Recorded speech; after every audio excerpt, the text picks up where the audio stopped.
highways. They were built by the Roman army. Think of them more like Royal Engineers. They were the builders, road builders, bridge builders, fort builders, bathhouse builders, you name it, they built it. And they were engineered, they were properly done. We'd never had engineered roads before, we just had tracks across the ground. And this is how they built them.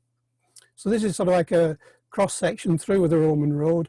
They had a foundation layer of large stones, and then on top of that, small stones for the road surface, down to sort of like dust. So it would form a hard coating on the top, very smooth. They were cambered, so they'd run off to the sides.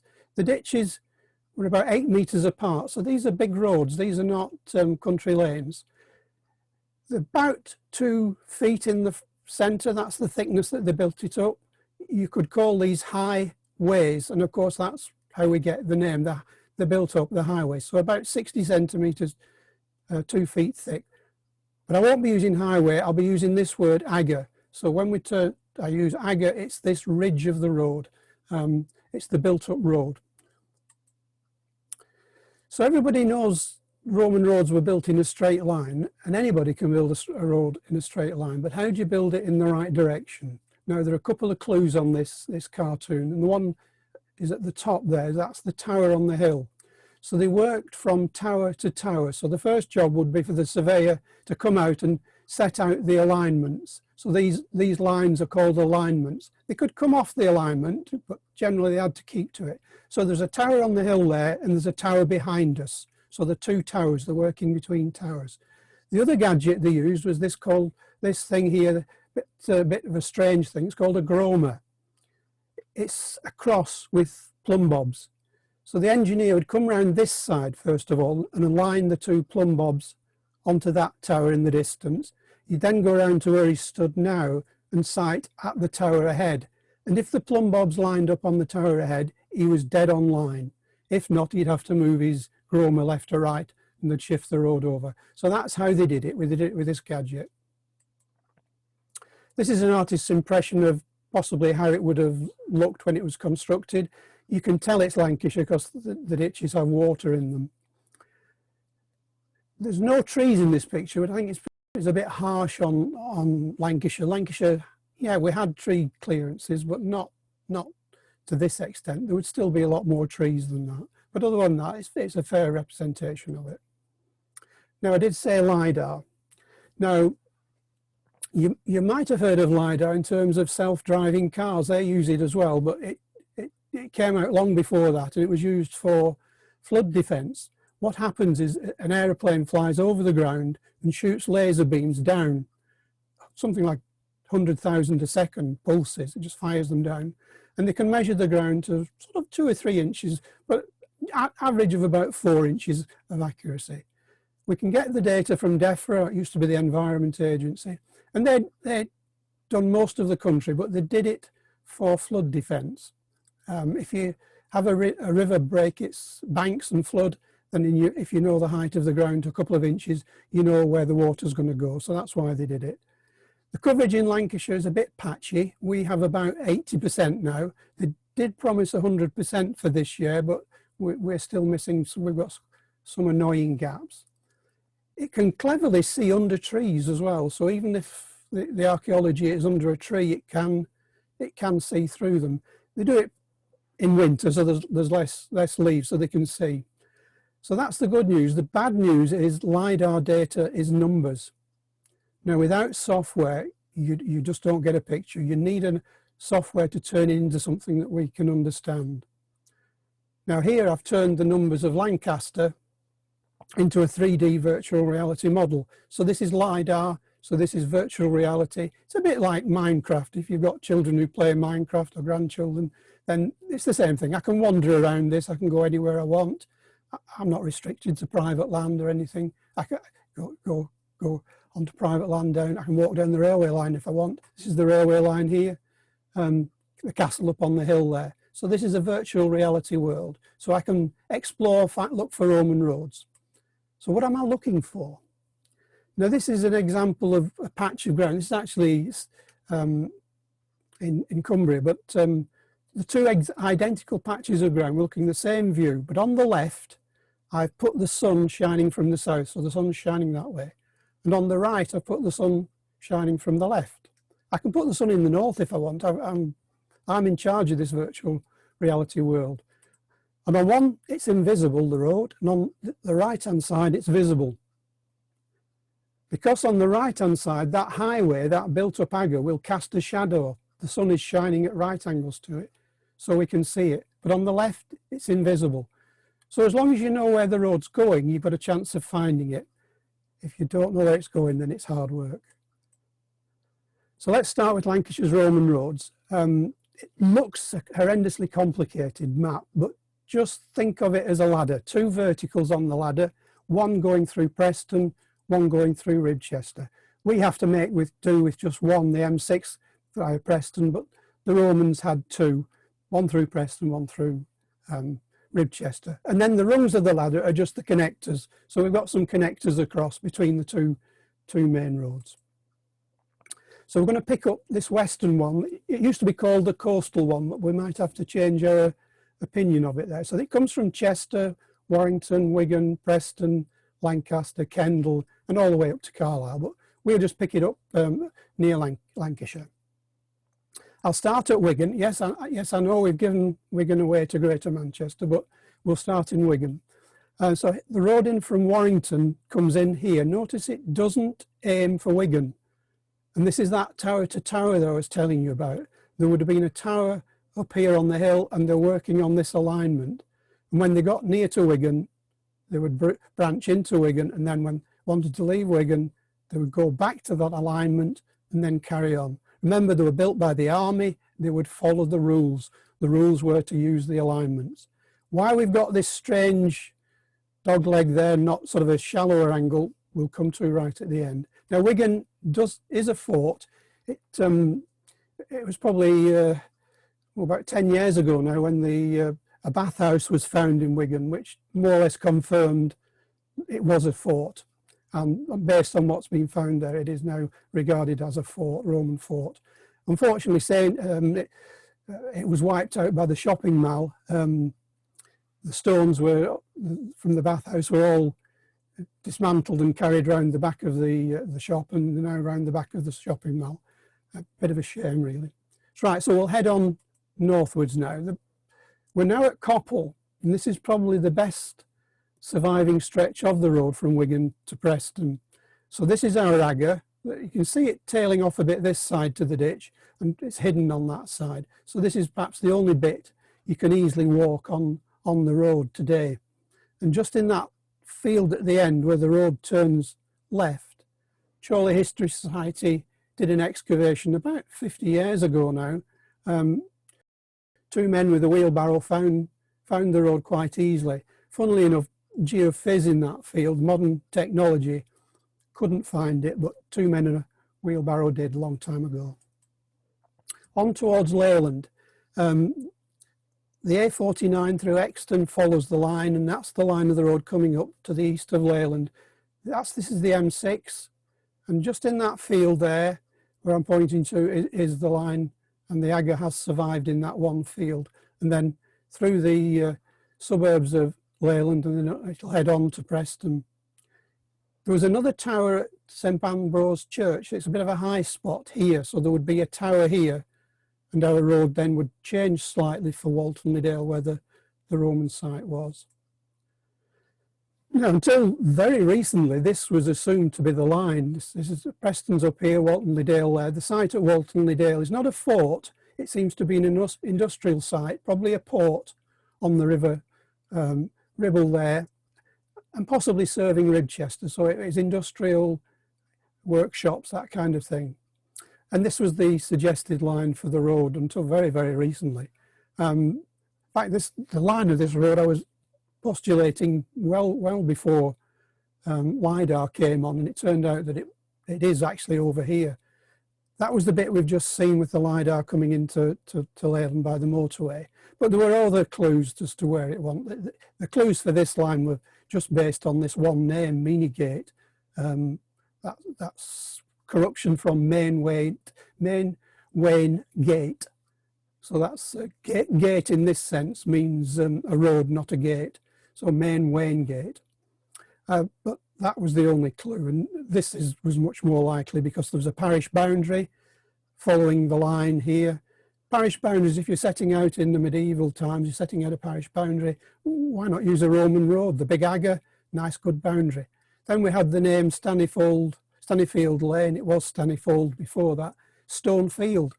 If you've got a whopping big Roman road going through, Stone Road, then, you know, Stone Field's a good name. I'm not quite so sure about the Highgate. There is a Highgate there in Lostock Hall, I'm not sure, but again, gate meaning road. And then Todd Lane is certainly a very old road, and that heads down to Walton le Dale. And when they were excavating in Walton le Dale, the road actually did point in this direction. So we can rule out that one now. And before, you know, there wasn't really any doubt, but if there was any doubt, it's been totally wiped out now by an excavation 2 years ago. This is the IKEA site, or the IKEA site that was at Curedon. Stanyfold Lane is running down there. And the road is actually offline, or Stanyfield Lane is offline. The Roman road is straight, Stanyfield has wandered. And here it is, huge, 10 metres wide, massive. When they found it, they thought it was a farmyard. It's just so big, so massive. You know, yeah, these are real intercity highways, massive roads. So yes, certainly there. This was unfortunately covered up very, very quickly because IKEA pulled out and the whole site shut down and it's gone. It was there for 2 weeks and now gone. So if you missed it, that's it. Well, unless IKEA come back and they start again. So on to Preston, Walton le Dale. So the site is down there. This is the road coming in. And across Preston, the road was known for possibly a couple of miles to Watling Street Road. Roughly, it was roughly known because it was picked up in Victorian times.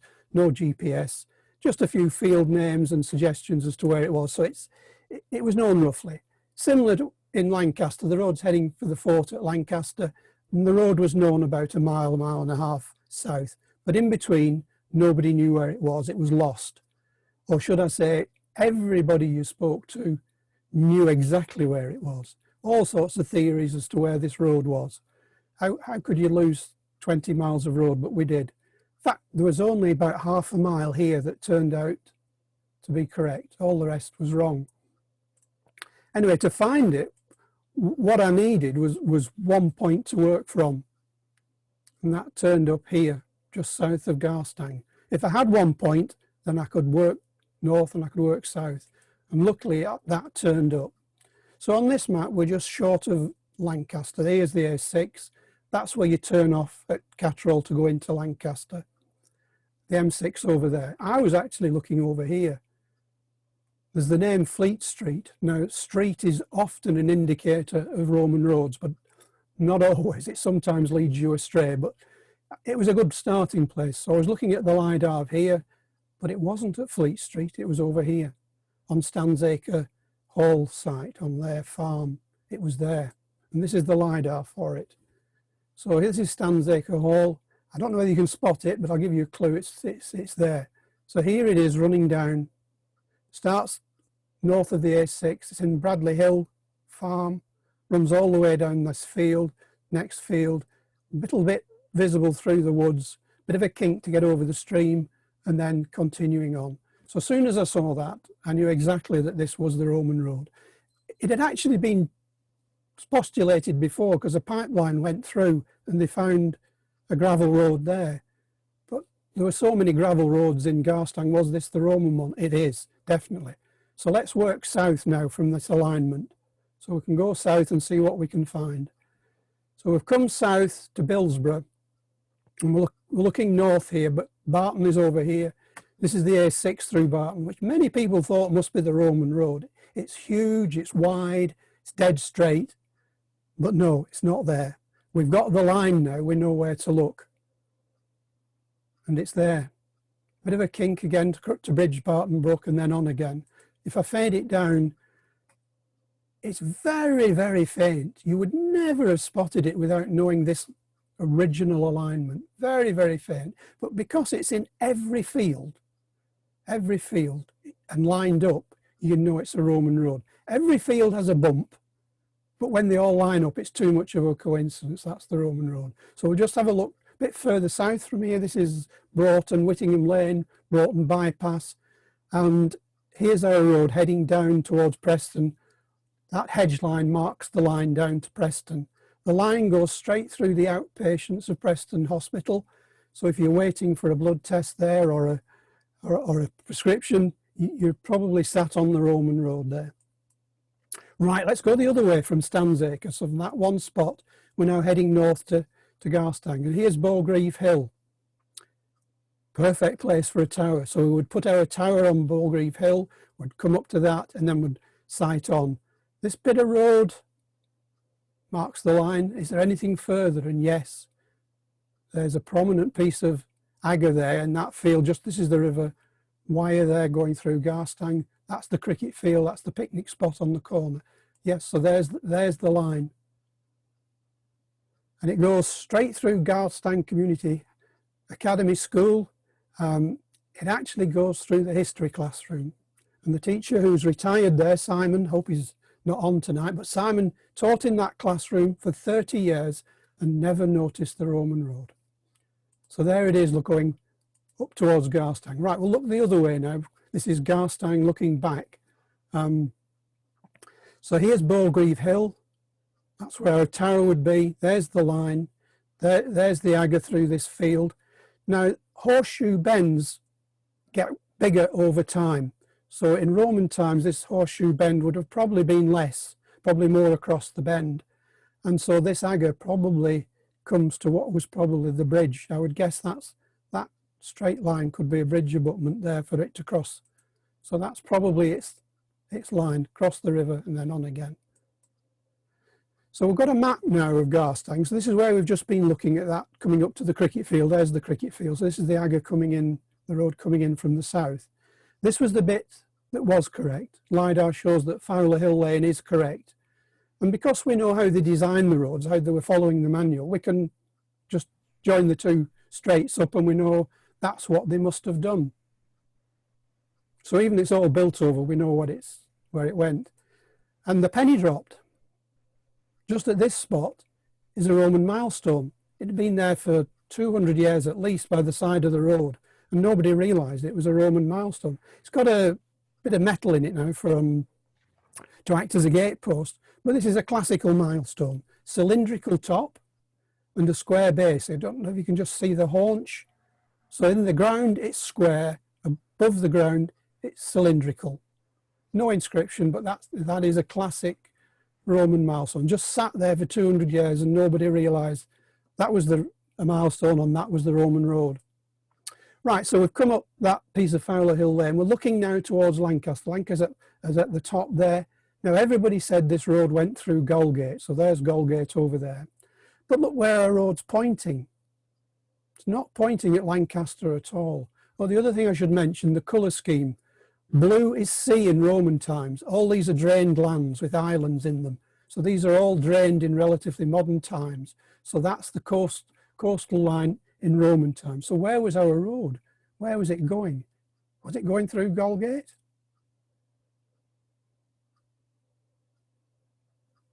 It went via Cockerham. And that was a huge surprise. So that piece there is quite clear in the LiDAR that it turned. And I'd also picked a piece up here from Lancaster, also pointing at Cockerham. And it took me a year to believe it because, you know, when you've read for 50 years that it went through Goldgate and you find it doesn't, then you sort of get a bit brainwashed into accepting conventional wisdom rather than what the evidence is showing. But should we have been surprised it went through Cockerham? No, we shouldn't. Just get rid of that. Right, this is Leland's account of his journey through Lancashire in 1540. Now, if you were travelling around the country in 1540, you still had to follow Roman roads. Nobody had built anything, well, they built a few, but nothing substantial since then. So he was following Roman roads. So this is what he said. From Garstang I passed partly by more ground, partly by pasture and some corn, and so riding over the Goker, that's the Cocker River, that maketh no great course, he come to the sands by Cockerham village. So that tells us two things. He tells us that he was going through Cockerham village, and it also tells us that Cockerham village had sands, so it was the coast in that time. Thanks to Bill Shannon to bring that to my attention, but that was sort of like the double confirmation that that was the way it went.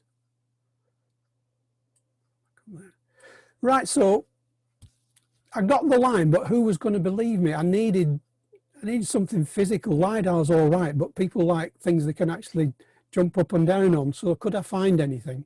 Unfortunately, I found a piece at Forton Hall and a piece at Thurnham Hall. So I'll look at this piece first. Now, Forton Hall is up here, and this is a farm track down to the fields. And this farm track is severed right through the Roman road. So here's our Roman road, the stones from the foundation layer. No stones to the left, no stones to the right, but just exactly where the LiDAR shows our road crossing, all the stones from the foundation are still there. So that was one. Could I get another? So this is now Thurnham. The church is over to the right there, and this is the agger. Because it's in the trees, it's never been ploughed away, can't be ploughed away. This is the Bluebell Woods at Thurnham, by the way. And there it is, 7 or 8 metres across, 2 feet or 60 centimetres thick in the middle. As good as the day it was made. Somebody's dug a trench through for some reason, but you do get drains through them, that's fairly common. So there it was. There was another clue as well, a bit nearer to Lancaster. This is the Lancaster Canal. We're at Ashton now, and this is a very famous field. When they were digging the canal, they found some statuary from a mausoleum, which would have been in a cemetery. And the clue was that the cemeteries were always alongside roads, and here's our road. Now, when the road was supposed to be way off to the right coming through Golgate, it was a bit of a problem that the cemetery was here and the road was somewhere else. But it isn't a problem now. It all fits together. The road goes straight by the cemetery.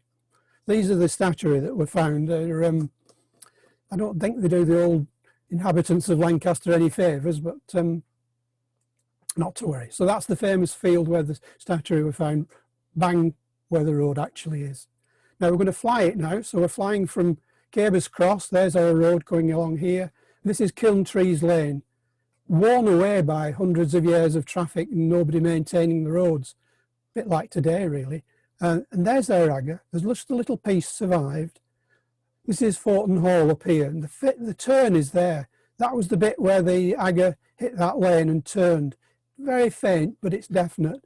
This is the Cocker Bridge over the river there. So blue is sea, remember. This is Walling's Ice Cream, heaven on earth. If I was designing a Roman road, I would have taken it past Walling's Ice Cream as well. So we're heading up now towards Cockerham. There's the church over what must have been a rather impressive harbour. So we're heading up now through Cockerham, and still we're not aiming at Lancaster. Only when we get to Broadgate, that's a little cottage there, Broadgate House, we return for Lancaster. Broadgate, wide road, that's a good description for it. So now we're turning for Lancaster.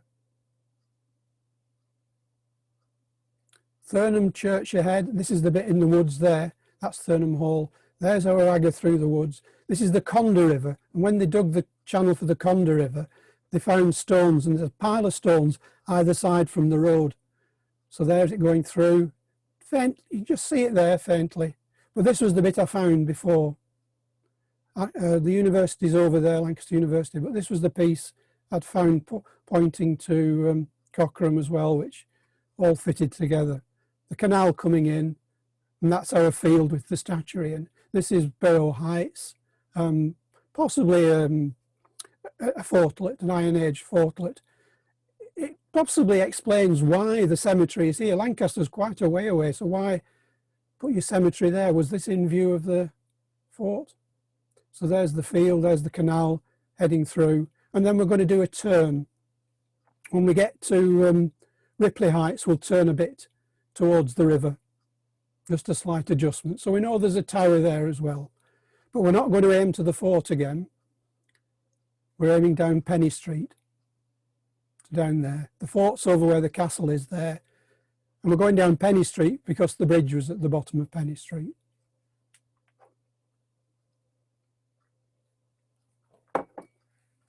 So at the back of the bus station is where the bridge would have been. there would have been a link road across to the fort. So this is Lancaster. There's the castle, the church, and here's the corner of our fort. So where's our road? So there it is coming in, Penny Street, bridge at the back of the bus station and on. We haven't got time to follow it on, but it goes Bolton Sands, Wharton, Beetham, Levens Bridge, Kendal, and on Ambleside through the Lake District to Carlisle. There would have been a link road, probably King Street. There is another road, and that's up the Loon Valley. So we'll take a very, very quick look at the one up the Loon Valley. So the map of Lancaster, there's the fort on top of the hill, but there was a huge clue to this road, and that's the Caton milestone. It also gives a clue to the name of Lancaster, but only a tenuous one. And what it reads is 4 miles from Lancaster, or sorry, 4 miles from L. And you have to work out what L, the Roman name for Lancaster, was. But we know it begins with an L. Millipassum is miles 4. So we know the milestone is 4 miles from Lancaster. But if you look at the Ordnance Survey Roman Britain map, this is where the road is. And if you measure the distance, it's 5 miles. And the road doesn't pass the milestone. And the milestone is in good condition, was found in good condition. So it hasn't washed down the stream. It's not damaged. It must have been on the road. So it didn't fit. So as soon as I could get my hands on the LiDAR, I wanted to have a look here and see whether there was a direct road. And there it was. Don't worry about this bit. That's just one of those holes in the LiDAR. But the road's there. This is Crag Road coming up from Lancaster, the M6 motorway, and there it goes over the hill. If I fade it down, you might just be able to see it if you've got a good computer screen. Running very, very faint. It's just been excavated there, freelance excavation there, found the road. Then there's a cutting, another cutting. I mentioned about building up, but they would dig cuttings to make going through hills easy. They would dig cuttings and then over the hill and on to Caton. So definitely it's there. So we're now at Caton, probably over Brookhouse, looking back towards Lancaster.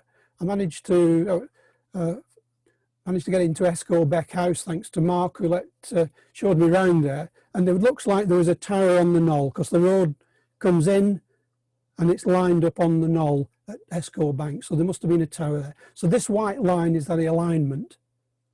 So there'd be a tower there. So where was actually the road? So it actually didn't go over the tower. It went around the knoll, around the side of the knoll. Fantastic incline at Esco Beck House, how it gets down the slopes, quite steep, but it goes diagonally. Comes back onto the alignment, past the milestone and on, so everything fits. So we've got the road now more all the way to Borough Fort in the Loon Valley there. I haven't got time to show you all of it, but yes, the LiDAR's got the route through Hornby. And would you believe it, the milestone is 4 miles from Lancaster. So the Romans could count. Right, so we've gone up the west coast. Let's go up the internal road now, which is the one through Richest. And we'll take a quick look at Manchester. It's a bit out of our area, but we'll start there. So we'll come down Deansgate. The fort was at the far end of Deansgate, turns at the cathedral, and then heads for the hills, heads for Edgeworth, actually, to get through the Edgeworth Valley. And the tower, the setting out point, was probably at Singleton Lane in Salford. And this is the view from there, a Google Earth view from there. And the next tower is at Affetside. So they were sighting 8.5 miles. So you know, there wouldn't have been much smog in Roman times, so we probably could see through Manchester to Affetside quite easily. So we're up to Edgeworth. Affetside's just at the bottom here. And the road was lost. Because of Edgeworth, all its humps and bumps and valleys, they wouldn't be on the alignment very often. They would come off to negotiate. So the road was lost. So finding that was quite easy. So the missing piece could be found on through Edgeworth. But that wasn't the interesting part. The interesting part was here, just there. If I blow that up, and here's a fort. We know it's a fort because it's got round corners, squarish, and it's got double ditches, and the ditches go all the way around. Unmistakably a Roman fort. And In addition, it's got a water supply, an artificial water supply has been dug from a stream on the hill, coming down to bring water to it. The road runs past here, so it's right next to the road, and it's exactly where you would put a fort. It's halfway between Manchester and Richest. Don't worry about these funny things. That's modern farmer tracks, so forget those. And there might even be a building underneath there. So that's Whalebridge Fort. So we're now at Rushton's Height, the next long sighting point, and that's sighting towards top of Ramsgreave. So that's where it's looking for, and it's quite easy to follow here. It was well known. All that piece was known until you get to Blackburn, and then mysteriously it disappeared, and then beyond Blackburn it reappeared again. So what was going on at Blackburn? Well, this is the line across Blackburn, so this is our alignment. Doesn't mean to say the road is necessarily on it, but there's nothing lines up with it. It goes past the railway station, there's the cathedral, that cross there, through the railway station, but nothing lines up to it. So what I did, I changed the LiDAR into contours. So this is contours and LiDAR. And you can see there's a very steep hill here, a very steep hill that side of Blackburn. And we know they went diagonally on hills. They didn't plough straight up a hill. They would angle across the slope. So guessing, I would guess that that was probably what they would have done. If they fade out that, then so probably it would have come down Haslingden Road, that piece of Haslingden Road, and probably gone up Shearbrow. So that's my guess. But it is only a guess. And, you know, is it an intelligent guess or is it a stupid guess? But that's the type of thing they would have done. So we're now top of Ramsgreave, looking to the next tower, which is Jeffrey Hill. Richest the fort is down there, the River Ribble is lost in the valley, and the hedge lines point all the way. So our road, there's a gap, because when it got down to the river, it turned left for Richest, and then when to get back to Jeffrey Hill, they would come out and join it there. So that piece was never built, so you go in and come back. The big question at Richest is, where was the bridge?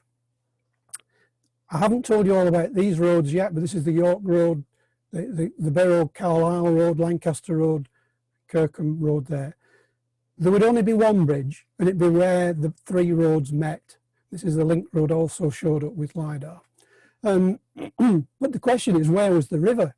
The river, those horseshoe bends have moved. This one's actually wiped out a third of the fort. So they've moved considerably.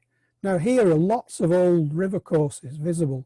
Do any of those match a possible joining up of the roads? Well, if we put that one in, then yes. The old river course and the roads all match up with this alignment to Jeffrey Hill and the link road. And I managed to get in there a few years ago and have a look. And the agger there from this link road stops abruptly at that point. So yes, that must be where the bridge was. So we've arrived in Richest. This is our link road coming in from the bridge. The fort is here. There's the church in the middle of it. That's the old rampart and the ditch there. And now we're heading up for Jeffrey Hill. So we head out past the White Bull. There's the columns for probably recycled now. We don't say stolen. Recycled from the fort to use there. So that's our Roman road heading up. So that's the way they went. They went back to get on the alignment. They would not have gone straight to Jeffrey Hill. They went back to the alignment. So having got to Jeffrey Hill, what on earth are you going to do? You want to get north, and there's that lot in front of you. They're not daft enough to try and plough straight through the Bowland Fells. So what did they do? So here's a Google Earth of our road coming up to Jeffrey Hill. The Bowland Fells blocking our way. Now the course they took, the only explanation I can come up with is that there must have been an Iron Age track there already. So if we imagine that the Hornby Road, also known as the Salt Road, was pre-Roman, then it does all make sense. So this is the Salt Road. I think there's about 3 salter names on this, but I think we call it the Hornby Road today. So this is through the Crossdale Fells. So it was no doubt bringing salt from Morecambe Bay to East Lancs and Yorkshire. So they seem to have made a beeline for it. upgraded it where necessary, and when they no longer needed it, dropped off into the Hyndburn Valley. So that makes most sense. So now we're on Jeffrey Hill. We've done a turn. The designer of this road could actually do curves. So he did actually do a curve on the corner, and then we drop down and head to the Hodder. And the next tower is at Brewsome Heights there, so that was his sight line. He didn't go through the Hodder Gorge. He went this way. Don't know why. So that's our route. So now at the bottom of Longridge Fell, that's where we've come down the hill, and here's the road at the bottom. And it's staggering how easy a gradient they got down such a steep slope. That north side of Longridge Fell is steep, but by going diagonally, they made it quite a, no, it's not a gentle slope. It is quite a climb, but it's not severe. The big obstacle was the Hodder.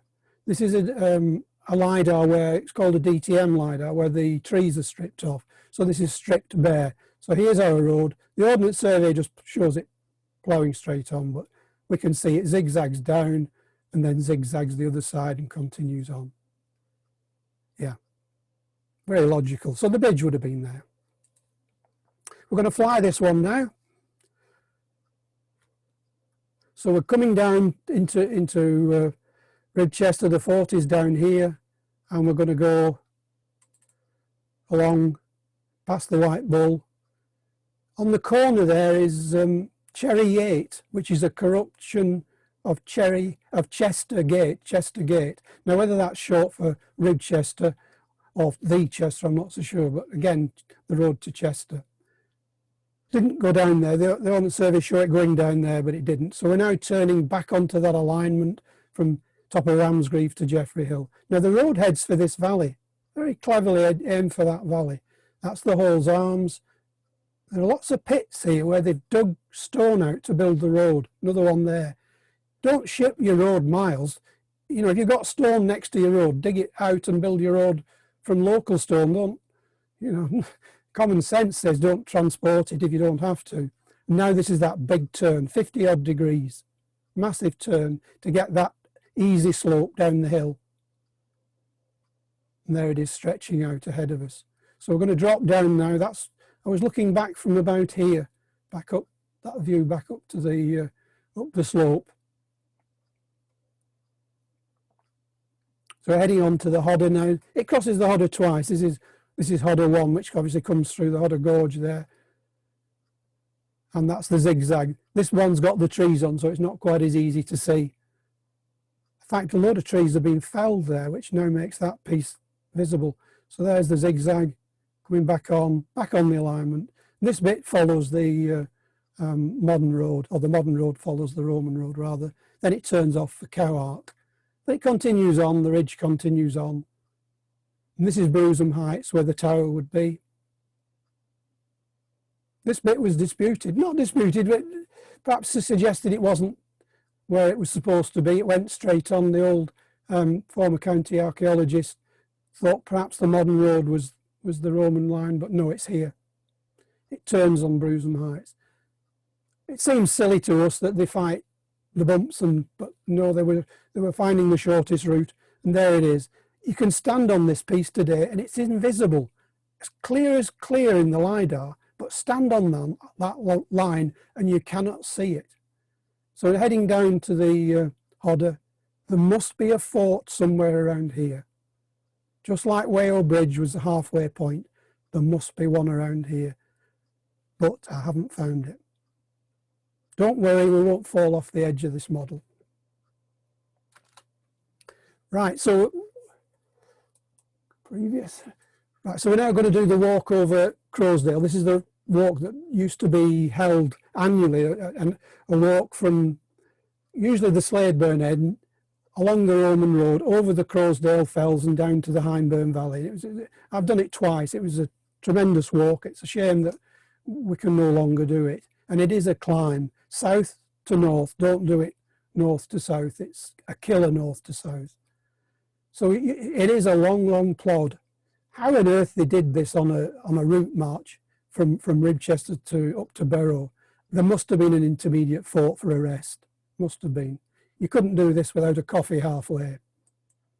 So here we are right at the top. So I'm not taking a picture of the picnic party, I'm taking a picture of the road. So where's the road? Here's the road. Now staggeringly, we are 1,400 feet up, and this slope here is where they dug through the hillside to get a level path for the road, so that the picnickers are on the side slope. This is an excavated slope, so it's a couple of meters, 3 meters high at its highest, and they've dug down to get a flat piece to build the road. Staggering. And then it drops down to the Hyndburn Valley. There's the Hyndburn Valley. So we'll follow it up the Hyndburn Valley, and this is the route shown on Ordnance Survey mapping today. Is that right? Not quite. It doesn't bend at the end of the Hyndburn Valley, it carries straight on. I was always suspicious of this, and this was another one. As soon as the LiDAR came out, I had to have a look at it. So here's the modern map with the road coming out of the Hyndburn, and there's where the Ordnance Survey quite categorically say it turns left, and there it is. So if we fade the LiDAR in, can we see anything? Well, again, if you've got a good computer screen, you will see there the agger continuing on. And if you've got an exceptional computer screen, you'll even see a zigzag there, and then another piece of the agger heading on there. So very, very clearly, it did not turn left. So that's our line. So we've just been looking off the bottom of this map. Now that's where the Ordnance Survey show it now, going through Robert Hall. The old Ordnance Survey map showed it here. So they had 2 stabs at getting it right. So this is coming down to Lower Bentham, crossing the Wenning. So where is it? They nearly got it right here, but just failed. Bad luck. So if we look at the 3D of that, so this is crossing the Wenning. Here's our road. You can see it curving around the corner of the hill there. Beautiful dogleg to get down the slope to the river valley, cross the river valley, and again a fantastic dogleg to get up. Beautifully engineered dogleg to get up. If you notice, there's a Romano-British enclosure here with 2 roundhouses. So it's not only good for Roman roads, around this area, these are as common as anything. They're all over the place here. It was a highly occupied area. The Ordnance Survey route came down there. The 1845 one, the modern one's over there. So on to Borough Fort. So this is the Borough Fort that we were talking about from Lancaster. Our road is 1 mile to the east. Again, it didn't line on the fort. So there must have been a link road. So where was it? And we searched for that for years. And there it is. It's faint, but it's there. So if you're going south, you'd come out here, take the bottom one and this way. And if you're going north, you'd use that one. So that's how they did it. Here on this side, we can see the Vicus. That's the civilian settlement. You can see it there, all outside the fort. You see the strip buildings going down. There would have been a road to the River Lune, so there's the strip buildings. Our road from Lancaster comes in here. So what that tells us is that the road from Lancaster, despite being often claimed as the invasion route, is not. It can't be. This cannot be the first route because they've linked over to the Richest route. It doesn't mean the Richest route's the first, it just means it's earlier than the Lancaster road. Right, we're going to do a cross one now. We're going to go Ribchester East. This is the York Road, so we're heading east from Ribchester. And there's one big problem. It's called Pendle Hill. So Ribchester Fort's down bottom left. Elsack Fort is the next fort just in Yorkshire on the way to York, to Ilkley and York. And Pendle Hill's in the way. I'll put a few names on of various places. So it went round the north side of Pendle Hill. It obviously wasn't going to go straight over the top. A big turn at Downham, as we'll see later. So we're leaving Ribchester. There's the fort again, and the river. So where is it? Well, we know there was a link road, we know the bridge, and we've seen this piece before, and there it is going through Salisbury and on towards Whalley. The Ordnance Survey show it coming across to this point. No, it isn't. Along the road there, and diagonally across to the main gate. No, that's where the LiDAR shows it. And what I've learned is that the road is where the evidence shows it, not where conventional wisdom supposed it was. It's where the evidence is. You might just be able to see it there and there, quite clear. On to Whalley. Whaley's off to the right, a road's coming in here, crossing the River Calder, and there's it stretching off towards Richest, to Clitheroe. It's amazing surviving. I was expecting it all to be washed away, but it hasn't. So there it is for the crossing. So the river mustn't have moved much there. Hasn't moved at all. Now you notice that Whaley and Clitheroe are not on this road. They've developed off this road, and this road and the other Roman roads for that, once the Romans had left, were bad news. They were dangerous places. Saxons, Vikings, Yorkshire cattle robbers, anybody could use this road as a fast smash and grab and get away quick. So you didn't build your town, your village on this road. You kept about a mile off it. Not the best of pictures this, but we're looking towards Clitheroe and the big turn at Downham. So this is Google Earth. Clitheroe Golf Course is over there, Pendle Hill to the right. So then it does the turn when it gets to Downham and then heads more towards York. So this is the Downham turn. Get your bearings. This is Chatburn and the old road. The ice cream shop is there. Hudson's ice cream shop is there. The new bypass, and Downham is up there. So where's our road? Well, the bypass wiped out a fair chunk of it there. Turns at Downham so that we know there would be a tower there. Cross, and then it drops down towards crossing this stream near Rivington. If I fade it down, you can see the piece coming up here. It's pristine coming up to Downham. It's good as new there, that piece. Survived. Must never have been ploughed there. And if we walk up to Downham, we used to do, I say we, Lancashire County Council, we used to do a walk called Downham Circular, and this went along the Roman road, and here it is. There's the agger, there's the ditch. So it still survives on top of the ridge. They did tend to like putting their roads at the high point. They did kept away from valleys. It was much more preferred to be on the high ground, the safe ground. Any enemies were below you then. And on to the fort at Elslake. So we're just over the boundary, just into Yorkshire. And here's our fort, playing card shape. Unfortunately, the railway, the old disused railways, obliterated quite a bit of it. Our road comes in here, runs across there. What was unknown was this fortlet within the fort. It was discovered by a colleague of mine, Hugh Toller, late Hugh Toller. Yeah, that was totally unknown, that fortlet within the Roman fort. How you could miss something as obvious as that. I say obvious, in LiDAR, you can't miss it. On the ground, obviously everybody did. It can't possibly be Roman, I don't think, because the entrance is in the corner. Romans always had the entrance in the middle or at the third point. So they're either middle or third point, never corner. The Vicus is here, the civilian settlement. You see the houses. So this is where the civilians lived outside the fort. Right, we're going to go the other way, same road, but going the other direction from Richest now towards Kirkham. So let's have a look at Google Earth, looking west from Richester. Richester's down here. We've met Walton-le-Dale before, and the next fort is at Kirkham. Yes, there was a fort at Kirkham. So we had to get to Kirkham, connect that in. So how did they do it? Well, they didn't go in a straight line. You would think, yeah, they'd go in a straight line, but no, they didn't. And it's logical. If you're wanting to serve Walton-le-Dale as well, just bend your road to the left. You haven't made the journey to Kirkham much further. Now, I showed the road going on dotted, but it, as we'll see later, it doesn't. But it is shown on the Ordnance Survey maps going to Puddle House.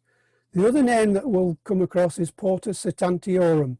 This is one quoted by Ptolemy, and it's located on northwest England. So it is here somewhere. And in the Victorian times, the Reverend Thornbury did everything he could to try and persuade everybody that Fleetwood was Portus Setantiorum, and we're still living with that myth today. Right, let's start at Ribchester. So here's our fort, the church, and the first mile was lost, but LiDAR shows it quite well. And again, the horseshoe bend has wiped it out, so it would go across there. And I've walked all this, and it's there. On towards Preston, through Red Scar, through the industrial estate, and the road is excavated there. Here it is, there's the ditch that side, and there's the road. Another ditch outside and another ditch on the right hand side. It's a 4-ditch road. You know, I didn't show that in my original one, but it seems to be that They would use 4 ditches on occasions, a demilitarised zone with just the road in the middle third. This was taken a couple of years ago, well, 10 years ago, and since then it's rather gone down the hill here with council cutbacks. The display board is now in the pond, and the last time I went, this was an experiment into how quickly nature would reclaim lost Roman roads. The answer is very quick. So down Watling Street, yeah, the name Watling Street is not Roman, but it's an old name for Roman roads, and we have the second oldest in the country reference to Watling Street. So we know it was called Watling Street in 1300, and people who claim Watling Street where they are now down in London, we actually have an earlier reference than them to the name Watling Street. On towards Kirkham, so I said there's a fort at Kirkham. We're looking from Solwick, the atomic energy place, towards the fort at Kirkham. There's the Ribble estuary. Of course, these are all Freckleton marshes now. These are all drained marshes, but you can see quite clearly the shoreline, the old shoreline. So where's our road? Through the atomic energy place, across the Dow and up to the fort on the hill. And it shows up. Perhaps not overly clear here, but believe me, on detailed LiDAR, that shows up. It's not in question at all, it shows clearly. And on to Kirkham. For many years, Kirkham was a bit of a doubt as to whether it was a fort, but yes, it is a fort. And that was confirmed by a bathhouse being found here. So they built all these estates and nobody noticed. And yet when an extension was done to a house there and there was a watching brief, they found a bathhouse or half parts of a bathhouse. So all that had been built, and well, they probably chose not to notice. So if it's got a bathhouse, there was a fort. So there's probably the line of our road into the fort. It's on Car Hill. If you know the windmill, that's where it is. But the Ordnance Survey show it carrying on to that puddle house. Does it? Let's have a think. Right. It's called the Danes Pad, west of Kirkham. And what evidence is there?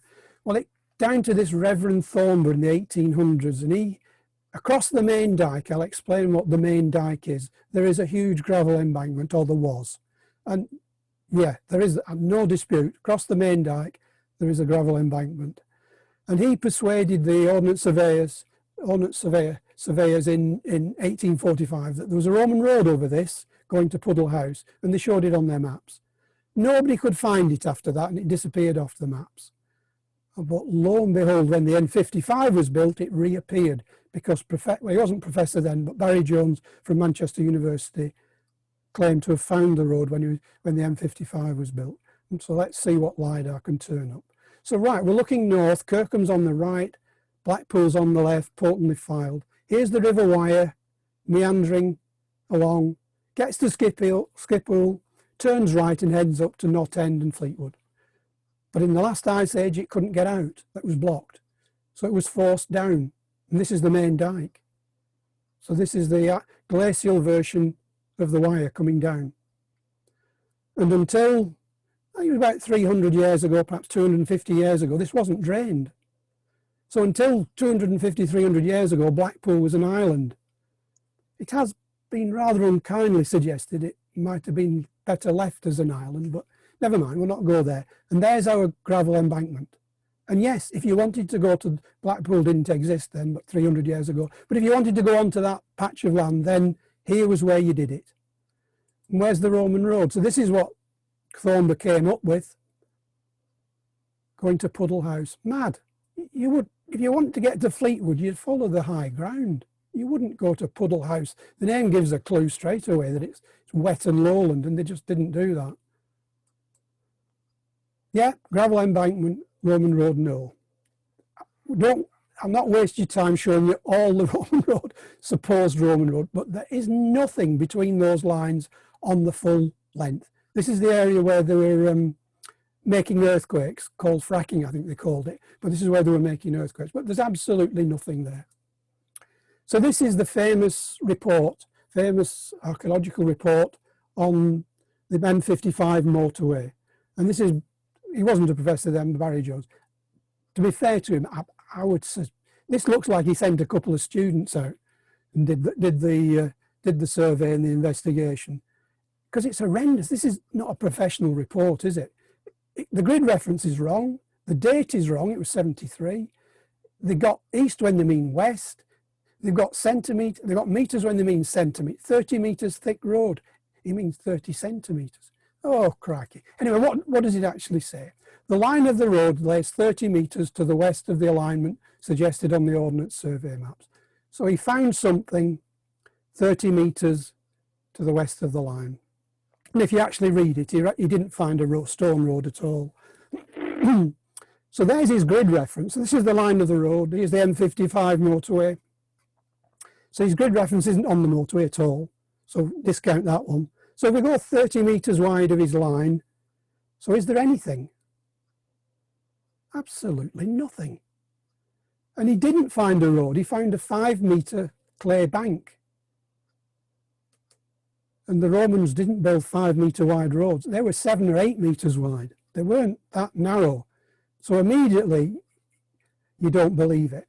And if you look on the old 1845 maps, there is an old hedge line that's disappeared now. So laying up the evidence, I think what that excavation found, or his two students perhaps found, was an old clay bank for the embankment, for a field boundary. The gravel embankment, yeah, that exists. You can go and see it today, but it's not a Roman road. There's no Roman road over it. And the Ordnance Survey, first edition, they were just led astray.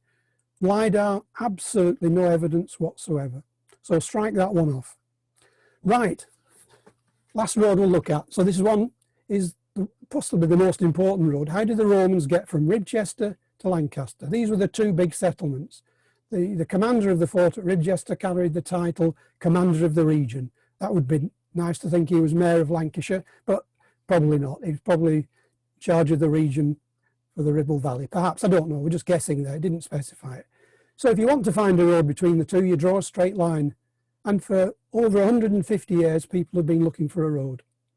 What threw everybody off was this street name. Street often indicates Roman roads, as I said, but in this case, street bridge, street farm, and street hamlet possibly doesn't. And the Ordnance Survey had a piece of road there, and they had a piece of road here as well, which they said was probably Roman. And no. So people have suggested, I spent 45 years looking for this. I've walked that and walked that till I've, got grey hairs trying to find a Roman road. People said it went over Beacon Fell. Some said it went to the west, some to the east of Beacon Fell, then over the hills at Oakenclough. Oh, yeah, if only we'd known. So right, let's get to Richester and start again. There's the church, the fort and everything. The first mile of the Roman road follows the road to Richester, from Richester to Longridge. That was never in dispute. The Ordnance Survey showed it branching off here at Pinfold. So that's where they show it branching off. If we jump to Pinfold, so here we've come up, this is Pinfold, and they showed it going that way, over Written Stone and over the high point of the fell. But it doesn't actually turn. You can actually see it carrying straight on. Turns just beyond Fleet Street, through Stonelands Farm. What a wonderful name for a farm if it's got stone roads going through it. Very Stonelands. Cross past the Corporation Arms and into Longridge. No question where it is. Blindingly obvious. Why didn't we spot it? Yeah. And if anybody had bothered to go and look, it's here. This is Stonelands. There's the agger. Massive. It's one of those 10-metre ones and at least 2 feet thick. The farmer's cut a trench across, presumably to drain this bit of boggy land. So he's given us a nice cross section. Yeah, good 60 centimetres thick. Absolutely massive. Pristine. You could use it today. So there it is. If that wasn't enough at Stonelands, there's a milestone. And we know what milestones look like, don't we? Cylindrical tops, and the bit you put in the ground is square. Oh dear. The person who's re-erected it didn't know the story. So we've got the square bit out and the round bit in the ground. It was recorded by David Shotter and Patrick Tostervin. Unfortunately, they didn't know about this road then. Nobody knew about this road and thought it must have been moved 2 miles. Just been moved 2 metres. Stonelands is off to the left, Corporation Arms to the right, and there it is. going across the field, the agger. Can't miss it, but I did. I used to walk here with the pram years and years ago, and I used to walk around this lane, and I never noticed it. It's absolutely obvious. I think the hedge must have been much higher in my day. That's my excuse. And on to Longridge. So I got the road coming to Longridge, and it climbs the fell there. There's a diagonal again, angling up the slope. This is higher road to Jeffrey Hill, Berry Lane, Sainsbury's there. So there's our road. So I got it up to here, but I was still brainwashed that it was going back to Beacon Fell. But I just noticed there was a piece here, beyond Sainsbury's, beyond the Alston Arms. And that's the way it went. It didn't go to Beacon Fell. And to back that up, there was a gap in the LiDAR beyond Longridge, but there was this document in the record office at Lancashire County there, and it's dated to circa 1200 AD, and it's a description of the Kidsnake Farm, which is just beyond where I was pointing. And this is a description of the boundaries of the land. So Robert, son of Bernard and his heirs, Geoffrey Barton and heirs, boundary commencing at Croxton, Cragstone, and running as far as the Old Causeway, thence to the ditch between Farm and Howrah and Farm and Heave, as far as Cringlebrook, and so on and so on. So in 1200 AD, they were describing the boundaries of Kidsnake Farm as being partly along the Old Causeway. So the Old Causeway in 1200 must have been our Roman road, and that's exactly where we left it from Longridge. We have now the LiDAR. They've done this piece that's filled in, so we can now see it going across Kidsnake, and sure enough it does. And the boundaries all fit. I was talking to a lady from Goosner, who's living in Goosner, who did tried to decipher the boundaries. And when she was following the one over Beacon Fell, it made no sense. But now the Roman road is here. You can see it quite plainly. Heading to Inglewhite, goes across the green at Inglewhite. Very clear. How we all missed it, I have no idea.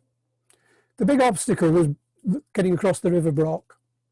Now the Brock normally is quite paddleable. You can paddle across it, wade across it. But when it rains on the fells, then no chance. This is our road here. It zigzags down and comes there. So there's our road. Immediately you can see that's 5 or 6 metres up. So we know straight away that they got across the Brock on a bridge. They were engineers. They could build bridges. They weren't into getting their feet wet at fords. They built bridges. And so we can imagine a bridge across, zigzag up and into this field. And last year we actually got into that field. I say we, this is wire archaeology, and we excavated the road. And there it was, 8 metres across. Here's the ditch, there's the road, another ditch that side. We just put a 1 metre trench across. The guy in the yellow coat's the teacher that taught for 30 years in Simon, in the classroom at Garstang, and never noticed the road. Never stopped pulling his leg about that. So here's the road. We actually dug a hole right in the middle. I say we, it was much too hard for me. It was mattocks and pickaxes, still half a metre thick. The top course was ploughed away, of course, so it probably would have been 2 feet thick, 60 centimetres. So the top's gone. There's the big foundation, built on clay, big stones, smaller stones, and then small stones at the top. So solid. Talk about over-engineering. You know, this could carry 40-ton trucks. It's that solid. The farmer didn't know there was a Roman road there, but he knew if he was taking his tractor on that field, he drove down that patch. It was so solid. So this is where we've just been excavating here. The River Brock is here. We're looking towards Catterall, and there's our road. Across the motorway, railway, canal. This is the road in from Preston we followed at the start, and there it joins up in Catterall, goes across Stubbins Lane, and about Stones Lane. That's a good name for a lane where 2 roads, stone roads meet. Stones Lane in Catterall is where the junction would be. So this is what they did. This is the route up to Longridge, straight across. If you've got a free road here already built, why plough yourself across Beacon Fell? Nip across and join it. Use a bit of common sense, and that's exactly what they had. Plenty of common sense. Right, we're going to fly it now. Quick flight over it. So starting from Richest, The actual Roman road is in the field there. The Longridge road wobbles off, but the Roman road still exists in the field at Singleton House. That's the line the Ordnance Survey suggested going over that way, but no, here it is going up. This is Fleet Street. Good name, Fleet Street, for a road to Lancaster, Fleet Street. There's the two, well, I didn't tell you that, but there's probably two roads at Stonelands. I think it was repaired. The original road is there, and they repaired it with a second carriageway alongside. Alston Arms, there's the diagonal across the slope at Longridge. There is a footpath in Longridge that actually follows it. That's the only piece in Longridge. The footpath there follows the line.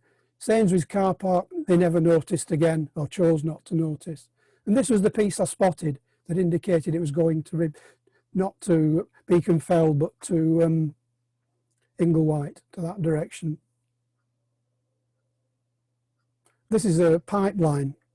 I think it's the aqueduct. I think it's the Haweswater or Thirlmere aqueduct. They're false clues. They look like Roman roads, but they're not. So here's ours, cutting there.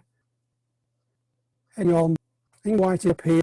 There's a slight change of direction. I think these are just sort of like accuracy of their Groma. You know, if the wind was blowing and bring the plumb bobs, it might be off. So there's a very slight adjustment there.